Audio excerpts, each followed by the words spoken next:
Welcome back to our channel. আজকের কিন্তু এই বড় ভিডিওটা খুব স্পেশাল একজনকে নিয়ে। হ্যাঁ, তোমরা ঠিকই ধরেছো। আজকের এই বড় ভিডিও আমাদের হ্যাপি রানীকে নিয়ে। হ্যাপি রানীকে সেদিন ডাক্তারের কাছে নিয়ে যাচ্ছিলাম। আর ও বরাবরই না স্কুটি করে যেতেই বেশি পছন্দ করে। আসলে ওর ওই বড় গাড়ি কিংবা টোটো করে নিয়ে গেলে একটা বদ্ধ দেওয়ালের মধ্যে মনে হয় ওকে কেউ আটকে রেখেছে।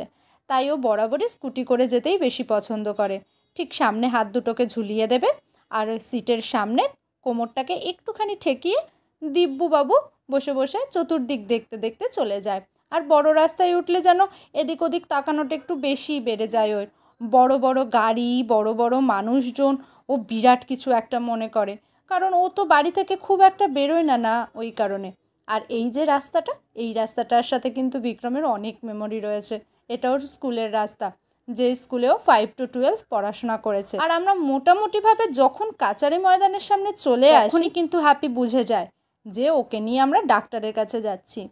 কিন্তু হ্যাপি কিন্তু ডাক্তারখানায় যেতে কোনোদিনই খুব একটা ভয় করে না।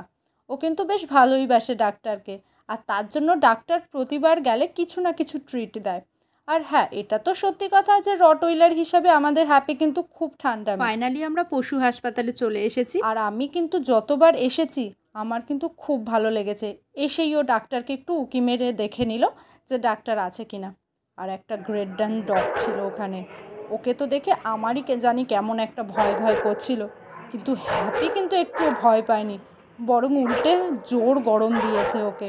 বেচারা তো না ডাকছে, শুধুমাত্র একটুখানি দেখলো হ্যাপিকে আর চুপ করে দাঁড়িয়ে রয়েছে, কিছুই বলল না বেচারা। ওকে আটকে রাখা অসম্ভব হয়ে গেছিলো। আর এই মিষ্টি স্পিচের সাথেও আমার দেখা হয়েছে সেদিন। ফাইনালি আমরা যখন চেম্বারে ঢুকেছি, বেলা তখন প্রায় 11:30 বাজে। বাড়ি ফেরার সময় কিন্তু প্রখর রোদ ছিল। হ্যাপির কিন্তু খুব কষ্ট হয়ে গেছিলো ফেরার সময়, তার উপরে আবার গেট পড়েছিল। মোটামুটিভাবে হ্যাপিকে আর ধরে রাখা যাচ্ছিল না, ও কখন বাড়ি যাবে। গেট ফাইনালি ওঠাতে তড়ি ঘড়ি করে গাড়ি চালিয়ে বিক্রম ফাইনালি বাড়ির গলিতে চলে এসেছে।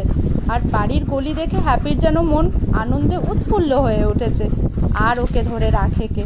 ফাইনালি যখন ও বাড়িতে ঢুকলো, মানে পুরোপুরিভাবে ছেড়ে দিয়েছে ওর শরীর, 4 হাত পা ছড়িয়ে টিকটিকির মতো শুয়ে পড়েছে।